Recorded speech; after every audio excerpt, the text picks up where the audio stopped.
But I also think too that one of the things that horror, if we was going back to the horror thing for a sec, has done badly is to try and do that, but make everybody so two dimensional that everything is predictable. You always have the jock and the blonde who are dating, but he really secretly loves the brunette, who kind of maybe doesn't really like either of them. She might actually be a lesbian. And then there's the black guy who's definitely the other jock, who's just kind of there because he was invited, because the black guy never has as much money as the white guy, so they must be going up to the cottage. And then there's the nerdy guy who's probably gay, and then one of his friends who just sort of comes up for the sake of coming up, but is very wary of where we're going. Action. That's not really a thing.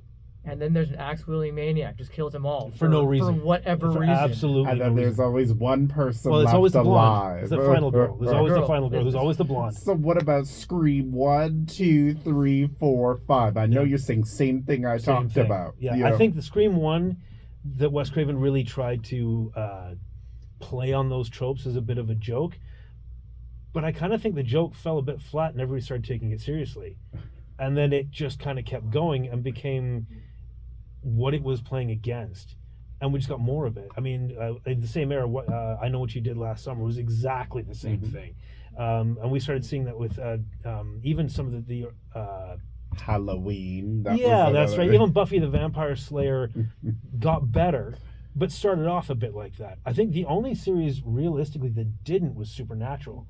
Yeah. Supernatural said, no, we're going to take this incredibly seriously, and we're going to make this really scary, and you're going to love the two brothers.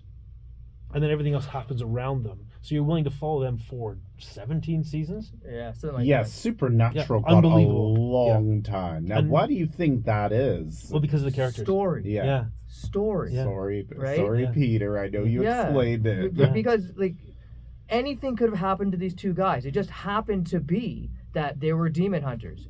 It's not that the story was them demon hunting, because that'd be boring as hell, man. Yeah, be monster du jour pretty quick. If they're just running after demons, it's just boring. Yeah. But you fell in love with the two guys, with the brothers and their ragtag bunch of whomevers. Yeah, all the things that they went through. It did get kind of like back and forth. I'm in hell now. The other guy's in hell, and the one guy's in hell. It did get kind of like that, but generally speaking, you were on board because you wanted to know what the brothers did. Right. And I think that's missing. So our goal is to make horror a little bit more visceral, bring back some of the idea that it should bother you, right? So it shouldn't be a matter of like you said, we're not worried about, making demon dolls that are chasing you, which is kind of, that's kind of fun. It should be something you turn around and go, that could be my neighbor. I can identify with this. That's a little bit weird. But also when it comes to antagonists and protagonists, they can be a little bit gray.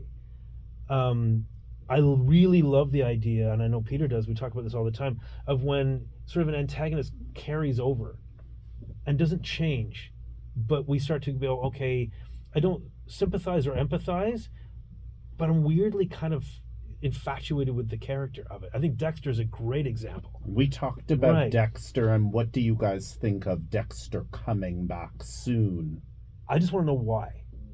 That's the only thing I care about. And what I mean by that is, are you just trying to rehash it? Or are you going to give me something new? If you're going to give me something new, I'm in. Let's go. Great character. Once again, story, right?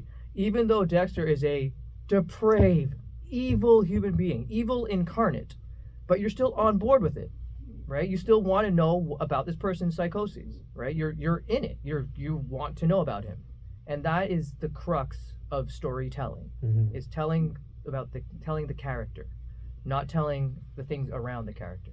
Yeah, and I think that the only time series suffer is when they forget that, right? So I think there's a point in Dexter where they lost the plot a little bit. It'd be after season 3, I think, where when it was his dad, and it was all the end of that was John Lithgow was such a spectacular season, and we were so absolutely invested. And then they kind of went, well, you're in, so we're gonna just write a quick season and go. And everybody kind of went, wait, that's not, the character's changed. Why are you now in love with your sister? That's weird. We've lost any sort of identification. And then they gradually seemed to, over the last couple of years, and they did extra seasons, shall we call it, they kind of found their way back again, and everybody went, okay, this is good, he's got a kid, etc., etc. But that usually comes down to stretching things too long. So we talked about the fact that I'm British, and English series tend to have finite ends. And I think one of the things that Peter and I are not afraid to do is end something absolutely end it, because a satisfying end is kind of the whole point. You don't want to end up like Lost. You know, I mean, and that is a terror for me. It's like, or conversely, even go something too far where you've got one or two, and then it just goes on so long that you don't care how it ends anymore, and it kind of peters off. I would say Blacklist has done that, Or Grey's Anatomy. or great, yeah. I mean, anything. Right. We just like 14th season, and do you care? I think one of the miracles of Supernatural is we all actually did. You know, we really wanted to know why. But I really do think that the ability to say, yeah, this is it. We can do something in the same universe, but it's not going to be the same thing, because I want you to know the arc of these characters. Right. It's so important. And what we've started to make now, what we're starting to write now, that is definitely a possibility that they will have an end. But that's the point. Adding to that, we've had this discussion multiple times, Mm-hmm.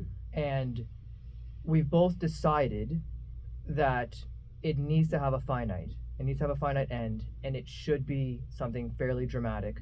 But it's not, you know, it doesn't escape me that if it does well, then the network is going to want more, or the film production house is going to want more. But Well, we have a contingency for that too. we do. But I also think that leaving them wanting more is important. Mm.